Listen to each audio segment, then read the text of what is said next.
صراط الذين أنعمت عليهم غير المغضوب عليهم ولا الضالين.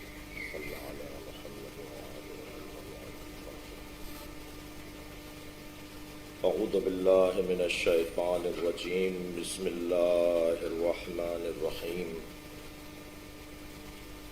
الحمد لله الذي لا يبلغ مدحته القائلون ولا يحصي نعماءه العادون ولا يعدي حقه المجتهدون الذي ليس لصفته حد محدود ولا نعت موجود ولا وقت معدود ولا أجل ممدود فطر الخلائق بقدرته ونشر الرياح برحمته والصلاة والسلام على الرسول المسدد المصطفى العمجد المحمود الأحمد سيدنا ومولانا ومولى الكونين جد الحسن والحسين عاني أبا القاسم محمد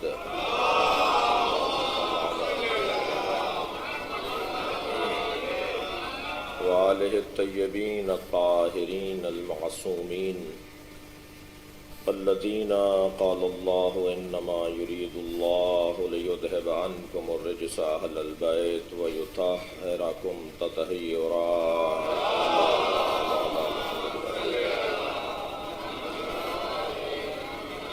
ولعنة الله على أعدائهم أجمعين من يوم عداوتهم إلى قيام يوم الدين. أما بعد، قال الحكيم في قرآن الكريم: بسم الله الرحمن الرحيم. قل هو الله أحد الله الصمد لم يلد ولم يولد ولم يكن له كفوا أحد. صلوات.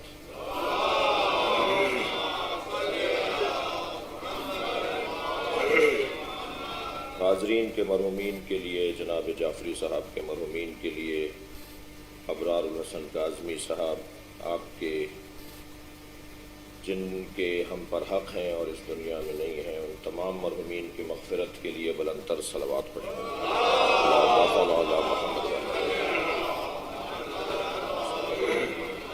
سورہ مبارکہ توحید. پروردگار عالم قرآن مجید 114 سورے، 6000 سے زیادہ آیات، اور ہر سورے کی بسم اللہ، اور پھر ہر آیت کا ہر لفظ، وہ آیت 2 صفحوں پر مشتمل ہو یا ایک لفظ پر مشتمل ہو، اللہ کا کلام مکمل پیغام ہدایت، بشریت کے لیے ترقی کی راہیں، نصب العین، ضرورت زندگی، ہم سب کی ضرورت. ہمارے لیے اللہ نے قرآن کو نازل کیا ہے تاکہ انسان ہدایت پا سکے. نظام ہدایت الہیہ ہر دور میں مرتب ہوتا رہا.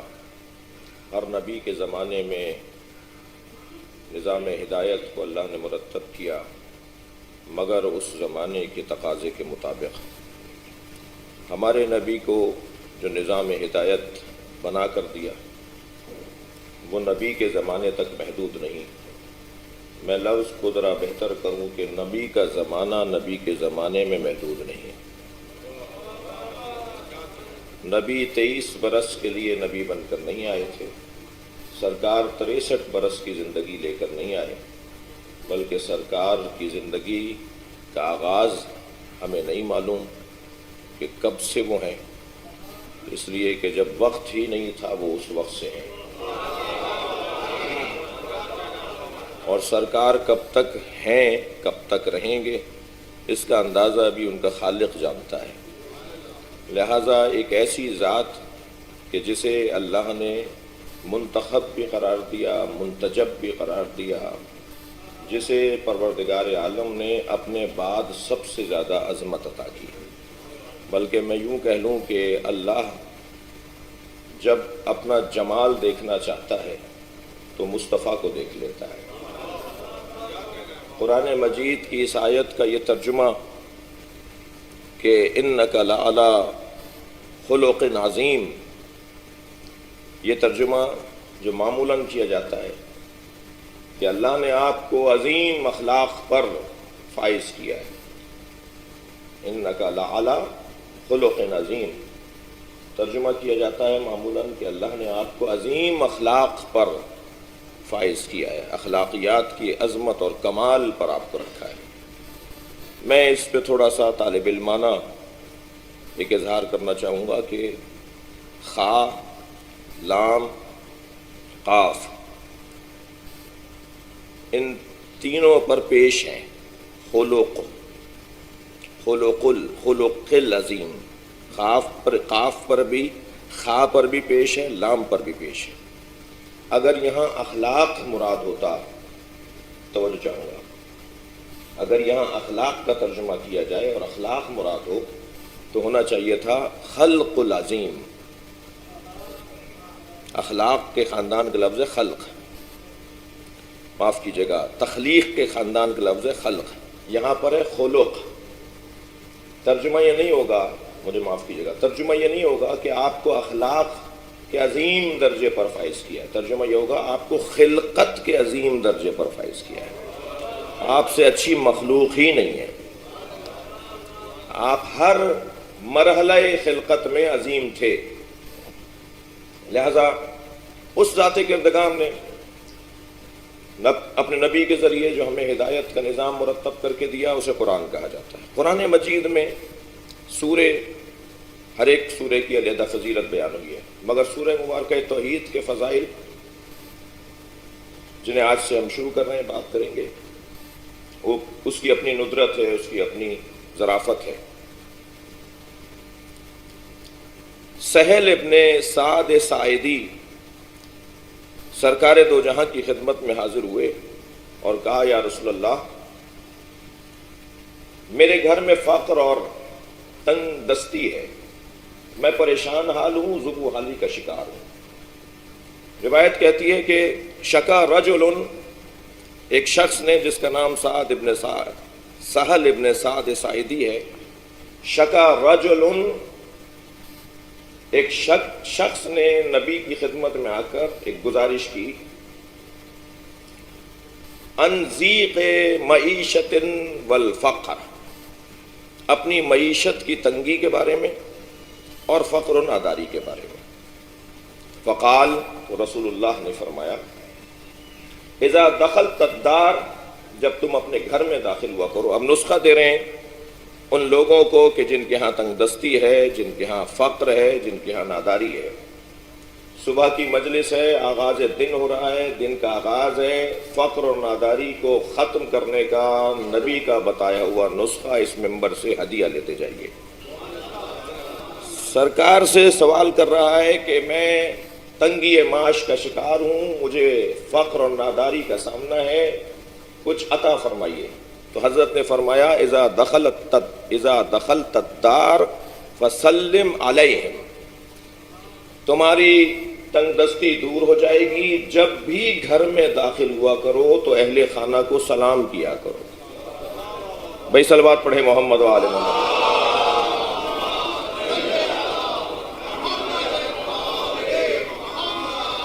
فضائل سورہ مبارکہ توحید کے باب میں ایک روایت آپ کو سنا رہا ہوں۔ جب گھر میں داخل ہو فسلم علیہم، تو اپنے گھر والوں کو سلام کیا کرو۔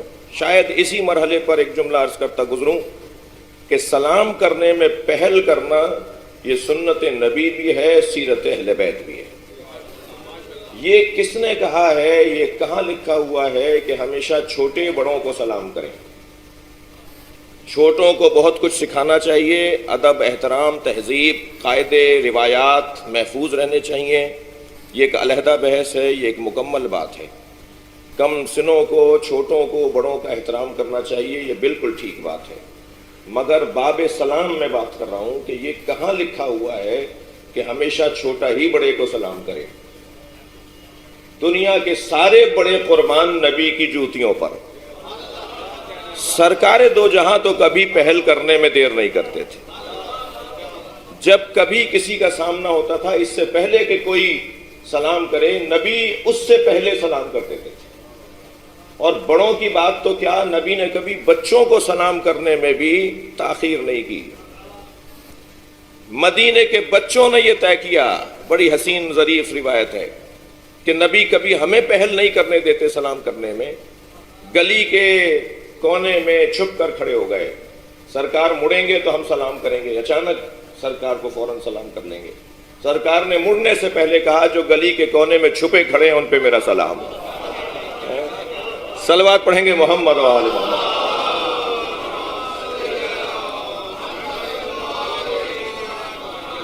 تو یہ بہت ہی بنیادی اخلاقیات ہیں۔ میں سمجھتا ہوں ہمارا معاشرہ بہت ہی سیدھی سیدھی سچی باتوں سے اور چھوٹی چھوٹی باتوں سے ہمارا معاشرہ اصلاح پا سکتا ہے۔ کوئی ضروری نہیں ہے منہ بنائے بیٹھے ہیں کہ یہ چھوٹا آیا یہ سلام کرے گا جی، اور اگر اس چھوٹے نے سلام نہیں کیا تو منہ اور بگڑ جائے گا، پھر تو ایسا منہ بگڑے گا کہ اس کے بڑے کو بھی یہ سلام نہیں کریں گے۔ بھائی کیا بات ہے، تم ایک ہفتے سے ذرا خفا نظر آ رہے ہو، کچھ پریشان نظر آ رہے ہو، کچھ ہم سے ناراض ہو کیا؟ تمہارے بیٹے نے 4 دن پہلے مجھے سلام نہیں کیا تھا۔ بھائی تمہارے بیٹے نے سلام نہیں کیا تھا تو تم تو اپنے بڑے بھائی کو سلام کرو۔ ہمارے معاشرے میں مجلسیں سننے والے لوگ، فرش اعضاء پر بیٹھنے والے لوگ اگر اتنے چھوٹے دل کے ہوں گے تو عزیزان گرامی مجلسوں سے پھر کیا حاصل کیا؟ ہر ایک کو آئینہ دیکھنا چاہیے۔ صلوات پڑھیں محمد و آل محمد۔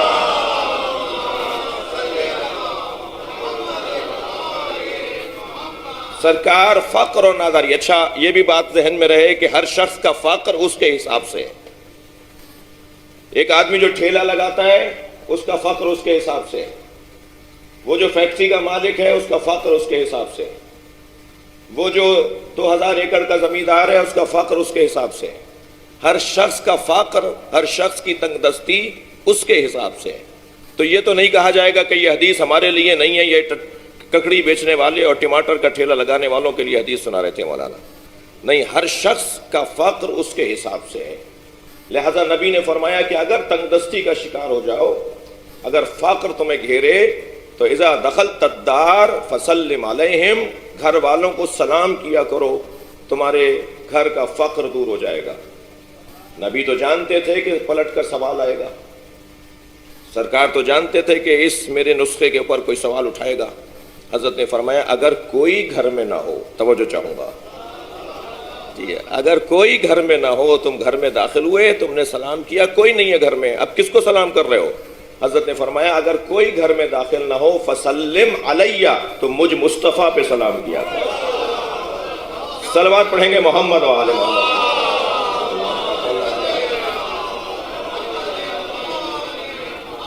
عزیزان گرامی، گھر میں داخل ہوتے ہوئے اب ایک اور حدیث کا سہارا اس حدیث سے حدیث جوڑ رہا ہوں۔ گھر میں داخل ہوتے ہوئے نبی پر سلام کیا جائے اور گھر سے نکلتے ہوئے حسین پر سلام کیا جائے۔ میں نے یہ روایت پڑھی ہے کہ جب اپنا گھر چھوڑ کر باہر جاؤ، گھر سے باہر نکلو، سفر کا آغاز کرو، گھر چھوڑ رہے ہو تو اپنے گھر کی در و دیوار کو دیکھتے ہوئے کہو السلام علیکہ یا ابا عبداللہ، اے حسین ابن علی، آپ پر میرا سلام ہو۔ کیا علت ہے، کیا سبب ہے اس روایت کے پیچھے؟ تم اپنا گھر چھوڑ کر جا رہے ہو، اس پہ سلام کرو جو گھر چھوڑ کر گیا ہے،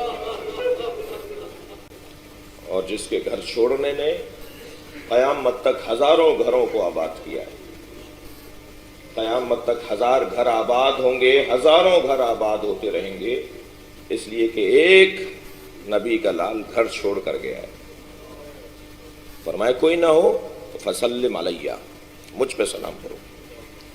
عرفاء میں ایک نام گزرا ہے قاضی ایاز۔ قاضی ایاز فرماتے ہیں کہ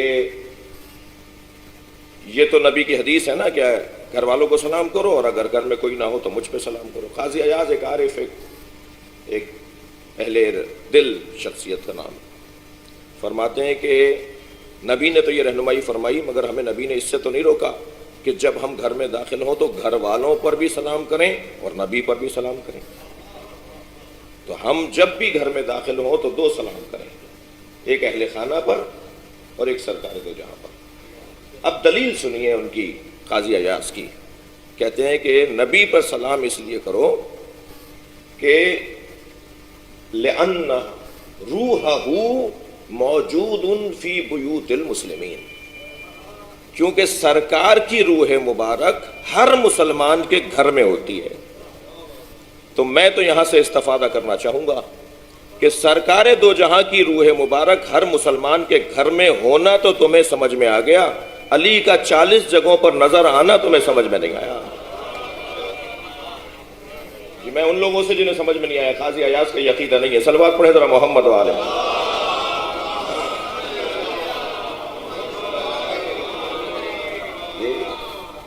صحابی پیغمبر نے آ کر کہا یا رسول اللہ، علی نے آج میرے ساتھ افطار کیا ہے۔ برابر میں بیٹھے ہوئے ایک صحابی نے کہا یا رسول اللہ یہ بیان غلط ہے، علی تو میرے ساتھ دسترخوان پر تھے۔ کچھ فاصلے پہ بیٹھے ہوئے ایک اور صحابی کی آواز آئی یا رسول اللہ یہ دونوں شاید کسی اشتباہ کا شکار ہیں، علی نے تو افطار میرے ساتھ کیا ہے۔ توجہ ہے، ابھی اصحاب میں یہ گفتگو تھی کہ جبریل نازل ہوئے کہ علی کو آج عرش پر اللہ نے افطار کے لیے بلایا تھا۔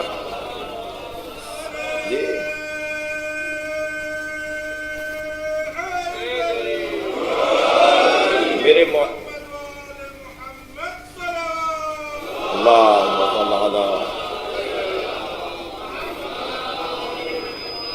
مولا کائنات کا 40 جگہوں پر حاضر ہونے کی روایت اہل سنت کے بعض بزرگوں نے بھی نقل کی ہے، ہمارے علماء نے بھی نقل کی ہے کہ مولا ایک دن میں کئی جگہ پر نظر آئے۔ اچھا ممکن ہے یہاں بھی کوئی ہو جس کے حلق سے نہ اتر رہا ہو، تو میں بھی عرض کرتا ہوں آپ سے صلوات پڑھیں ذرا محمد والنا، اللہم صل علی محمد۔ اس سے بلند اور بہتر صلوات نبی کی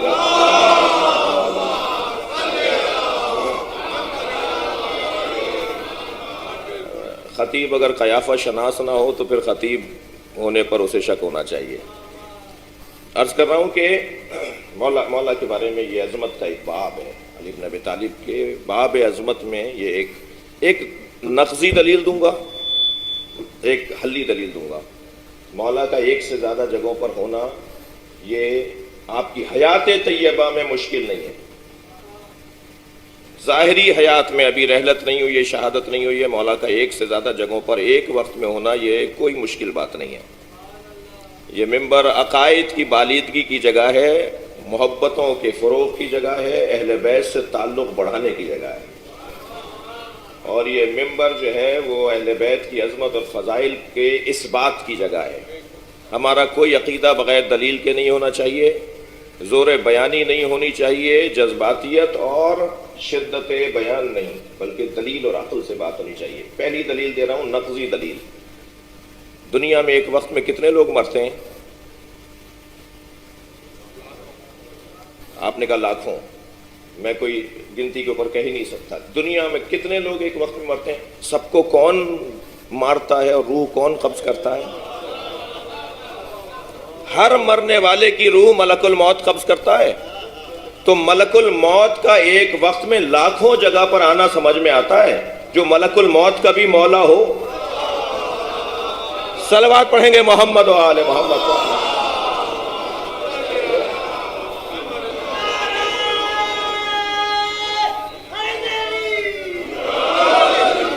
صحیح حدیثوں سے ہمارے پاس ثابت ہے کہ اللہ نے انہیں اولی الامر بنایا ہے۔ یہ آیہ کریمہ اور اولی الامر یعنی جتنے بھی امور اللہ نے فرشتوں میں تقسیم کیے، تم بارش برساؤ گے، تم ہوا چلاؤ گے، تم ماں کے شکم میں تصویر بناؤ گے، تم فلاں مرحلے پہ رزق پہنچاؤ گے، مدبرات امر، اللہ کے امر کی تدبیر کرنے والے فرشتے ہیں۔ یعنی اللہ کے کاموں کو فرشتے اگر تقسیم کر کے انجام دے رہے ہوں تو کوئی شرک اور غلو نہیں ہے۔ اور اگر میں کہہ دوں کہ میں واسطہ فیض علی سے رزق لیتا ہوں تو اس میں کیا پریشانی کی بات ہے؟ یہ تو ہوئی ایک عقلی دلیل۔ اللہ تمہارے اعمال کو دیکھتا ہے، رسول تمہارے اعمال کو دیکھتے ہیں، اور مومنون تمہارے اعمال کو دیکھتے ہیں۔ وہ کون سا مومن ہے جو ہمارے عمل کو دیکھتا ہے؟ رسول کا دیکھنا سمجھ میں آ رہا ہے، اللہ کا دیکھنا سمجھ میں آ رہا ہے۔ مجھے تو سمجھ میں نہیں آتا کہ جب میں اللہ کی مدد کے ساتھ رسول اللہ سے مدد مانگتا ہوں، جب رسول اللہ کی مدد کے ساتھ علی سے مدد مانگتا ہوں، تو کونوں خدروں سے شرک اور غلو کی آوازیں کیوں آتی ہیں؟ جو قرآن سب سے زیادہ پڑھتے ہیں وہ علی سے مدد مانگنے پر شک کیسے کر سکتا ہے؟ یہ قرآن پکار کر کہہ رہا ہے تمہارے اعمال کو اللہ دیکھتا ہے، رسول دیکھتے ہیں اور مومنین دیکھتے ہیں۔ اس وقت جو آپ مجلس میں بیٹھے ہیں، اللہ دیکھ رہا ہے آپ کو، رسول اللہ دیکھ رہے ہیں آپ کو، اور علی دیکھ رہے ہیں آپ کو، اس لیے کہ مومنین کے اعلیٰ ترین مصداق کا نام علی ہے۔ بھائی اگر تھکے ہوئے نہیں ہے تو ایک جملہ کہوں، ایمان کے آخری درجے پر سلمان فائز ہیں، پھر بھی مومن ہیں، اور جو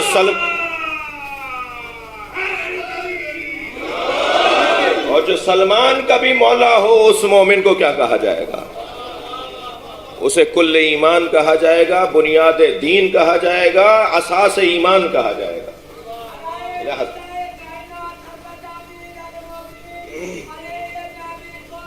جی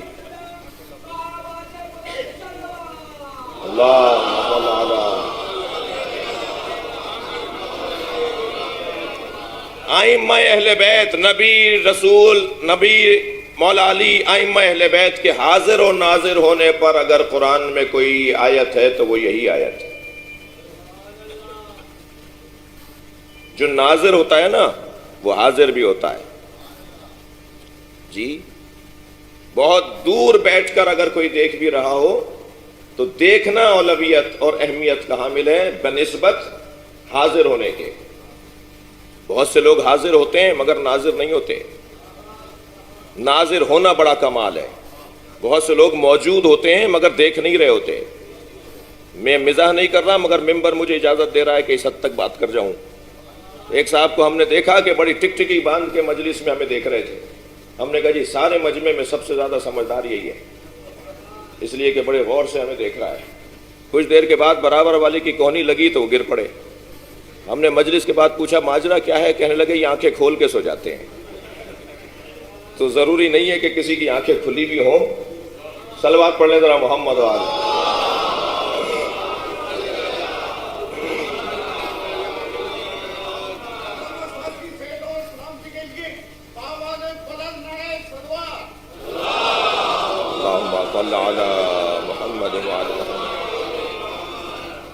اے میرے حبیب ان سے کہہ دو کہ اللہ، رسول اور مومنین تمہارے عمل کو دیکھتے ہیں۔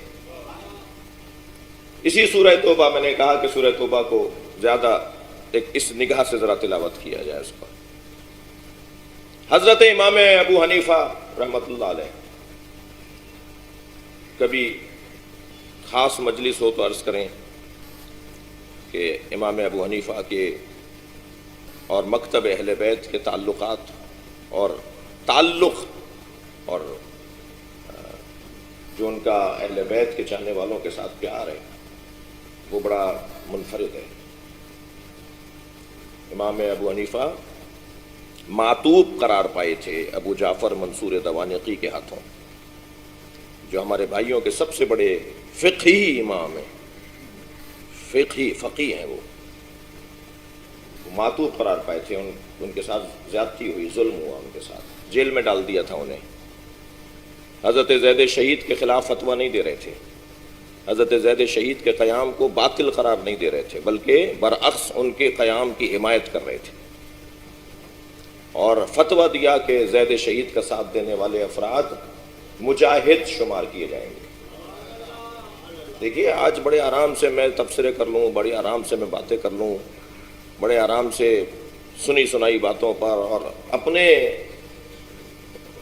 دماغی خلیوں کے قیاسوں کو جوڑ کر، صغرا کبرا کو جوڑ کر کسی کے بارے میں رائے قائم کر لوں، بہت آسان ہے۔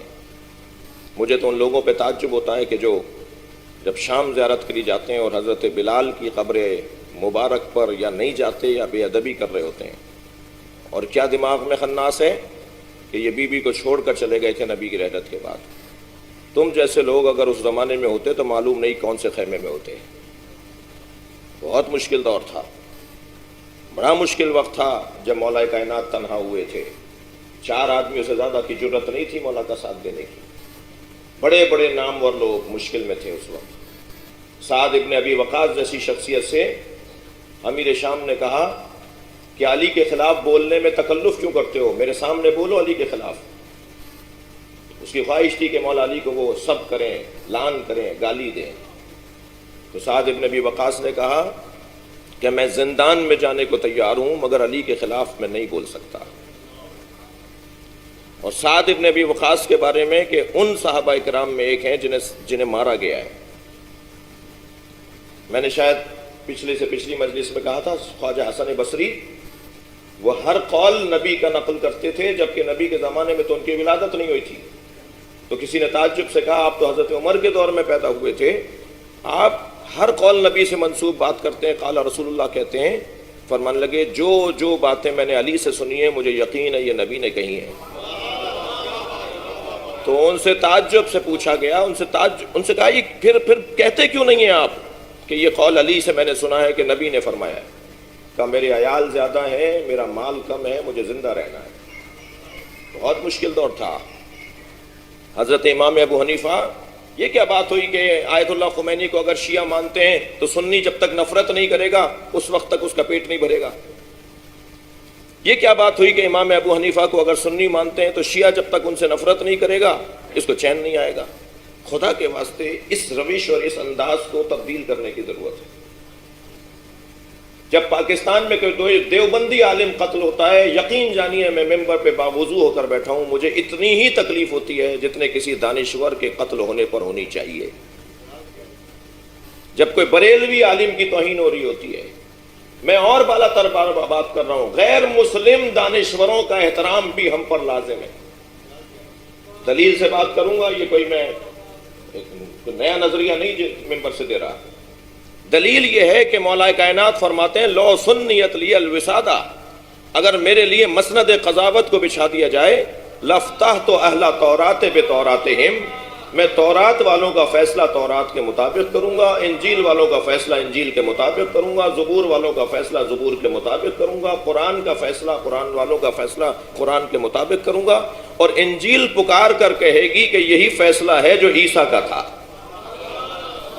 مولا نے یہ کیوں نہیں کہا کہ اگر کوئی یہودی آئے گا تو میں اسے فیصلہ نہیں سناؤں گا، وہ پہلے اسے کہوں گا مسلمان ہو جاؤ؟ میں جو کہنا چاہ رہا ہوں اسے محسوس کیجئے گا۔ مولا نے یہ کیوں نہیں کہا کہ اگر کوئی مسیحی آئے گا تو میں اس کا فیصلہ انجیل سے نہیں سناؤں گا، یہودی آئے گا تو میں اس کا فیصلہ زبور تورات سے نہیں سناؤں گا، میں تو قرآن سے سناؤں گا۔ زبور انجیل تورات منسوخ ہو گئیں، اب قرآن ناسخ ہے، قرآن کے مطابق بات ہوگی۔ مولا تو یہودیوں کے لیے دروازہ کھول رہے ہیں، مولا تو عیسائیوں کے لیے اپنا دروازہ کھول رہے ہیں۔ انہیں جینے کا حق دو، وہ شہری ہیں، وہ اس ملک میں رہتے ہیں۔ صلوات پڑھے ذرا محمد و آل محمد۔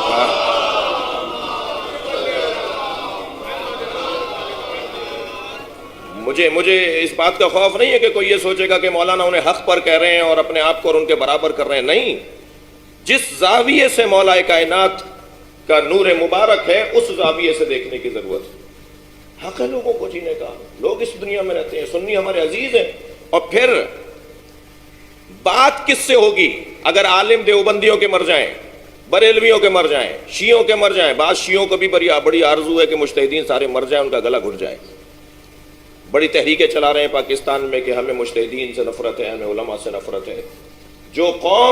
جو لوگ علماء سے نفرت کرتے ہیں ان کا مقدر برباد ہے۔ کوتاہیاں، غلطیاں، بے توجہیوں کی اصلاح ہونی چاہیے، لیکن مطلق عالم کے خلاف بولنا، مطلق مرجع تقلید کے خلاف بولنا، مطلق مجتہدین کے خلاف بولنا، یہ کسی طور بھی معقول نہیں ہے۔ اور پھر آپ کس کو کیا بتانا، کیا پیغام دینا چاہ رہے ہیں؟ توجہ چاہوں گا، قرآن نے ہمیں روکا ہے کہ جو جس شعبے کا عالم نہیں ہے اس سے بات نہیں کرو۔ قرآن منع کر رہا ہے اذا خاطبہم الجاہلون، مثلا یہ جو کیمرے اس وقت لگے ہوئے ہیں، میں اس شعبے سے جاہل ہوں، اس کے بارے میں اگر میں رائے دینے بیٹھ جاؤں تو قرآن روک رہا ہے اس کی نہیں بات سنو۔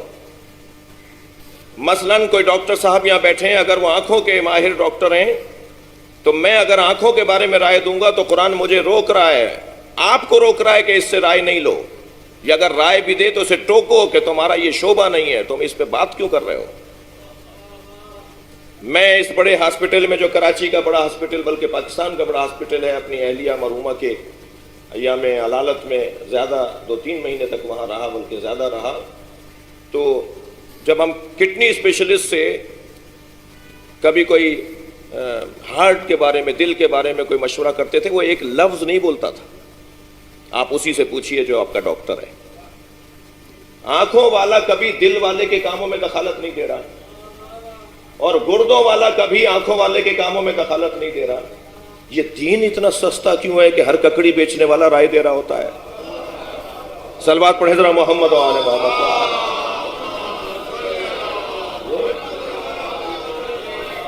اس سے بہتر اور بلند صلوات نبی کی.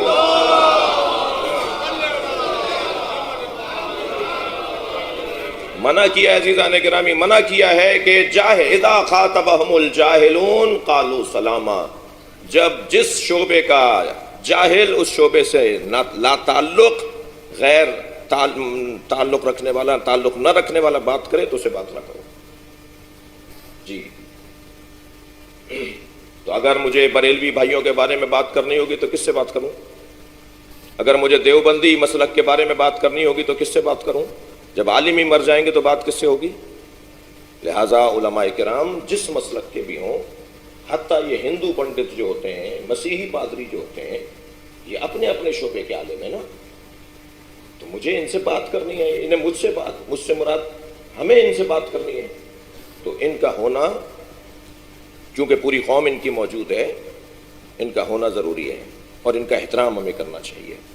امام ابو حنیفہ اہل سنت کے حصے میں ہی نہیں رہنے چاہیے، ہمیں بھی انہیں پڑھنا چاہیے. اور 10 جلدوں میں کتاب لکھی گئی ہے، تہران سے چھپی ہے، میں سمجھتا ہوں قم سے چھپی ہے، 10 جلدوں میں. امام جعفر صادق و مذاہب اربع.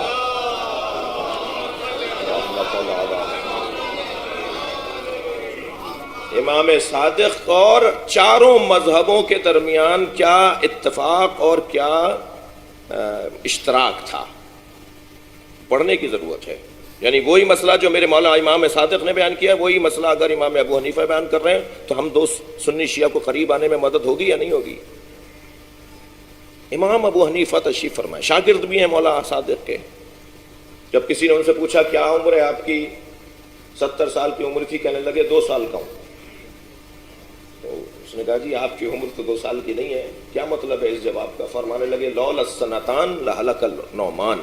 اگر 2 سال جعفر صادق کی خدمت میں جو گزارے ہیں وہ ہٹا دو تو میرا کوئی وجود ہی نہیں ہے. جی تو بیٹھے ہیں امام صادق کے ساتھ، کون؟ حضرت امام ابو حنیفہ. کھانے کا وقت تھا، دسترخوان لگایا گیا. جب کھانا کھا لیا تو حضرت سے انہوں نے کہا آپ دعا فرمائیں. حضرت ان کے استاد ہیں، امام نے دعا فرمائی. تو دعا میں امام نے ایک جملہ فرمایا. امام فرمایا اللہم ان ھذا منک و من رسولک. یا اللہ یہ جو کھانا ہم نے کھایا ہے یہ تیری طرف سے تھا اور تیرے رسول کی طرف سے تھا. ذہن میں رہے، اللہ اعمال کو دیکھتا ہے، رسول اعمال کو دیکھتے ہیں، مومنین اعمال کو دیکھتے ہیں. تو حضرت ابو حنیفہ نے فرمایا جعلک مع اللہ شریکا، کیا آپ نے اللہ کے ساتھ رسول اللہ کو شریک بنا دیا؟ کیا کہا؟ یا اللہ یہ جو رزق ہم نے کھایا ہے تیری طرف سے تھا اور رسول اللہ کی طرف سے تھا. کون کہہ رہا ہے؟ امام صادق فرما رہے ہیں. جی اب اگر میں یہ کہہ دوں کہ جو ہم رزق کھاتے ہیں وہ اللہ کی طرف سے کھاتے ہیں تو ٹھیک. اگر میں کہہ دوں کہ مجھے رزق مولا علی دیتے ہیں تو ٹھیک. اگر میں کہہ دوں مجھے رزق مولا رسول دیتے ہیں تو ٹھیک. اس پہ دلیل دے رہا ہوں یہ روایت. میں نے مولا علی سے رزق لینے کے باب میں کب کہا ہے کہ اللہ کے علاوہ علی کا کوئی نظام ہے؟ اللہ کا انکار کر کے علی کو ماننا کفر ہے. اللہ کے ساتھ برابر کی حیثیت دینا علی مولا کو شرک ہے. مگر اللہ نے علی کو یہ طاقت دی ہے کہ وہ ہمیں فیض پہنچائیں. یہ عین توحید ہے، یہ عین توحید ہے. نبی مولا نے فرمایا یا اللہ یہ تیری طرف سے تھا اور رسول اللہ کی طرف سے تھا. کہنے آپ نے اللہ کے ساتھ شریک قرار دیا ہے رسول اللہ کو؟ حضرت نے فرمایا میں نے شریک قرار نہیں دیا. تم نے سورہ توبہ پڑھی ہے کیا؟ سورہ توبہ میں ان 2 آیتوں کی تلاوت کی ہے ان اغناہم اللہ ورسولہ من فضلہ، اللہ اور اللہ کے رسول نے اپنے فضل سے انہیں غنی بنا دیا۔ میں تو چند روٹیوں کے بارے میں کہہ رہا تھا، یہ اللہ اور اللہ کے رسول کی طرف سے ہے۔ قرآن تو کہہ رہا ہے جتنے بھی لوگ دنیا میں غنی ہیں وہ اللہ اور اللہ کے رسول کی وجہ سے ہیں۔ اور پھر کیا تم نے قرآن کی یہ آیت پڑھی کہ فقد آتاہم اللہ ورسولہ، اللہ اور اللہ کے رسول کی عطا ہوتی ہے جو تم تک پہنچتی ہے۔ تو اللہ کے ساتھ رسول اللہ کی عطا کا ذکر یہ قرآن مجید میں سمجھ میں آتا ہے اور قرآن کی روشن آیات ہیں۔ اسی طرح اگر میں یہ کہہ دوں کہ اللہ ہمارے اعمال کو دیکھ رہا ہے، رسول اللہ ہمارے اعمال کو دیکھ رہے ہیں، مولا علی ہمارے اعمال کو دیکھ رہے ہیں، تو یہ کہاں شرک ہے؟ ہمارے گھروں میں ہمارے ائمہ کی وجود مبارک کی برکتیں ہوتی ہیں، اور خدا کے واسطے مجھے اپنے گھروں کو ایسا رکھنا چاہیے کہ مجھے اطمینان ہو کہ ہاں مولا میرے گھر میں آئیں گے۔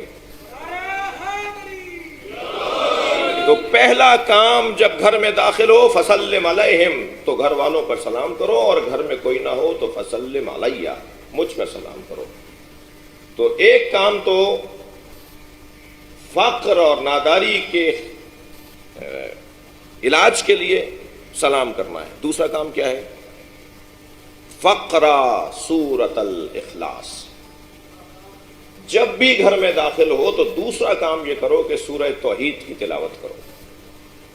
جب تم سورہ توحید کی تلاوت اپنے گھر میں داخل ہو کے کرو گے تو یقین جانو، سلام کرو، گھر والوں کو مجھے سورہ توحید کی تلاوت کرو، فضائل سورہ توحید کے بعد میں یہ روایت مکمل کر رہا ہوں، اور سورہ توحید کی تلاوت کرو۔ جب تم سورہ توحید کی تلاوت گھر میں کرو گے فَنَفَضَا الْفَقْرَ عَنْ مَنْزِلِهِ، تو تمہارے گھر سے فقر ایسے بھاگے گا جیسے خشک زمین میں پانی دب جاتا ہے۔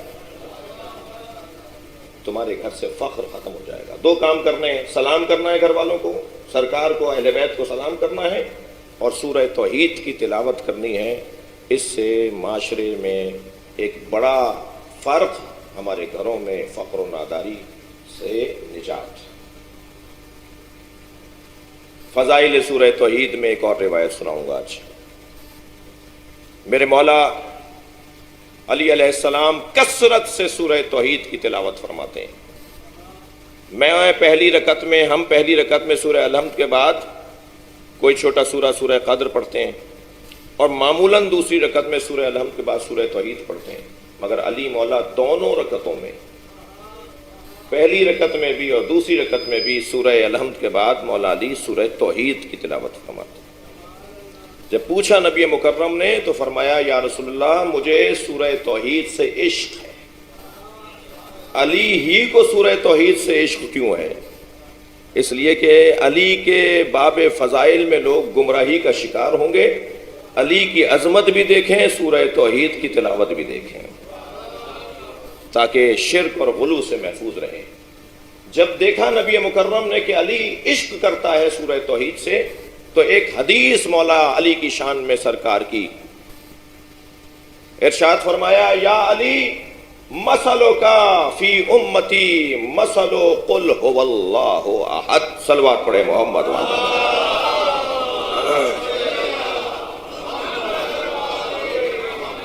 یا علی میری امت میں جیسے قرآن میں قل هو اللہ احد ہے، ایسے میری امت میں تمہاری مثال ایسی ہے جیسے قرآن میں قل هو اللہ احد کی مثال ہے۔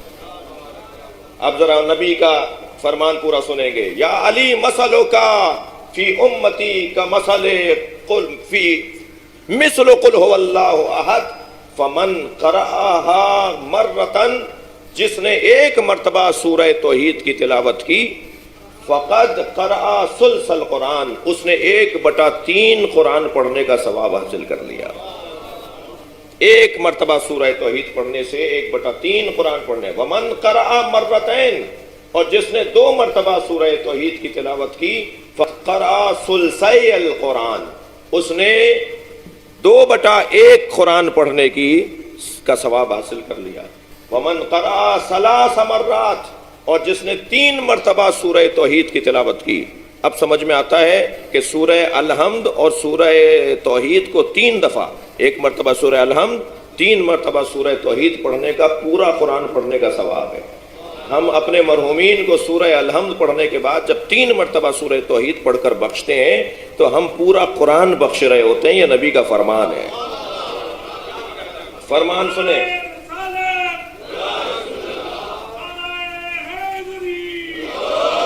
من قرأ 3 مرات، جو 3 مرتبہ سورہ توحید پڑھے، فقط ختم القرآن کلہ، اس نے پورے قرآن کی تلاوت کر لی۔ اب نبی نے فرمایا ہے کہ یا علی تمہاری مثال میری امت میں ایسے ہے جیسے قرآن میں قل هو اللہ احد کی مثال ہے۔ تو اب وہ مثال کو نبی نے، مثل کو، تمثیل کو نبی نے یوں مکمل فرمایا وہاں کیا، جو 1 مرتبہ پڑھے 1/3، جو 2 مرتبہ پڑھے آدھا قرآن، جو 3 دفعہ پڑھے پورا قرآن۔ اب مولا علی کے لیے فرماتے ہیں وَمَنْ أَحَبَّكَ یا علی بِلِسَانِهِ فَقَدْ كَمُلَ لَهُ ثُلْثَ الْإِيمَانِ، یا علی جس نے زبان سے تمہارا ذکر کیا اس کا 1/3 ایمان مکمل ہو گیا۔ صلوات پڑھیں محمد و آل محمد۔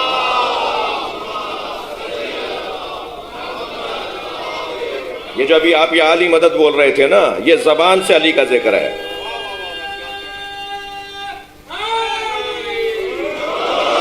یہ جو ابھی آپ نے نعرہ لگایا ہے یہ مولا کا زبان سے ذکر ہے، اور نبی فرما رہے ہیں جو علی کا زبان سے ذکر کرے اس نے 1/3 قرآن پڑھ لیا، اس نے 1/3 ایمان اپنا پا لیا۔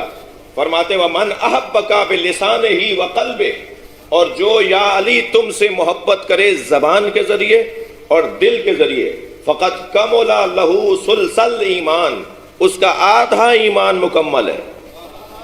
پھر فرمایا ومن احبک بلسانہ وقلبہ ونصرک بیدہ، یا علی جو زبان سے تمہارا ذکر کرے، دل میں تمہیں بسائے اور اپنی ہاتھوں سے تمہاری مدد کرے، تو جان لو فقط استکمل الایمان، اس کا ایمان کامل ہو گیا ہے۔ صلوات پڑھیں گے محمد و آل۔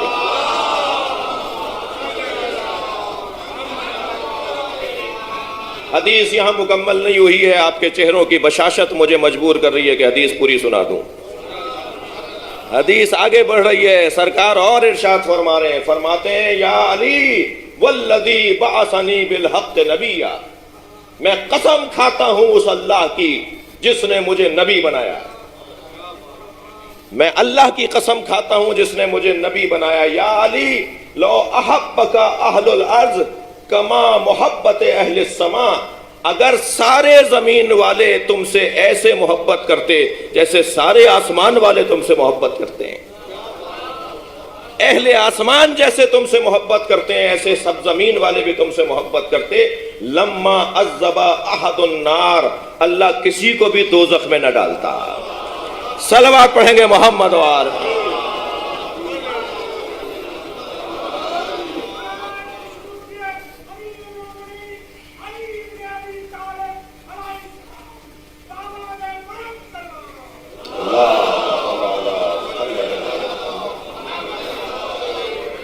قل هو اللہ احد کے ساتھ مولا علی کا بڑا گہرا ربط ہے۔ احدیت، سمدیت، لم یلد ولم یولد، اور ولم یکن لہو کفوا احد، جو جس کے ساتھ زیادہ بیٹھتا ہے اس کا اثر لیتا ہے۔ یہ قاعدہ ہے، یہ قانون ہے، یہ فطریات ہے۔ 2 گھنٹے تک آپ گلاب بیچنے والے کے دھکے پہ بیٹھ کے آئیں، 4 گھنٹے تک آپ کے اندر سے گلاب کی خوشبو آئے گی۔ سرائیکی بولنے والوں کے ساتھ آپ 1 سال رہیے، آپ کا لہجہ سرائیکی بولنے والوں کا ہو جائے گا۔ ہم خیرپور کے رہنے والوں کو لوگ کہتے ہیں جی آپ سندھی ہیں، ہم کہتے ہیں ہاں الحمدللہ ہم سندھی ہیں، کیونکہ ہمارے لہجے میں کہیں کہیں لٹک آتی ہے سندھی لہجے کی۔ مفتی عنایت علی شاہ صاحب علی اللہ مقامہ بہت بزرگ عالم دین تھے، ان کی مادری زبان سندھی سرائیکی تھی، لیا کے رہنے والے تھے، خیرپور ریاست کے مفتی اعظم تھے ریاست کے زمانے میں۔ مفتی خادم حسین صاحب کے بعد جسٹس اسلم جعفری صاحب مجلس میں نہیں آ رہے،